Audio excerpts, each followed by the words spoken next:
Welcome to the Learning Pines YouTube. We hope this video helps. You start by confirming power. Install fresh batteries in the universal remote and make sure the air conditioner is plugged in and turned on. Once done, stand about 6 feet away and point the remote at the AC's IR receiver so signals aren't blocked. Next, locate the programming button or the list of device codes that matches your AC brand. This step matters because the correct code tells the remote which signal set to send. Now you're ready to enter the code. If you have a listed code, press and hold the remote's program button until the LED blinks, then enter the numeric code. Release and test power and mode to confirm. If you don't have a code, use the auto search or code scan. Hold program, then press power repeatedly or let it cycle until the AC responds. This can take several seconds per code.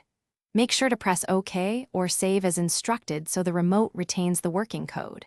If the AC powers on, verify temperature and fan controls work. After the AC responds, save the code in the remote's memory following the device instructions. Then exercise primary functions like temperature, mode, and fan to ensure full control. If some buttons don't work, repeat the search and try alternate codes for your brand because similar models use different code sets. If nothing works, check the IR path, replace batteries, or reset the remote and repeat the process. These simple fixes resolve most issues. One key tip: test at 36 FT with clear line of sight. Thanks for watching. Consider subscribing if we helped you.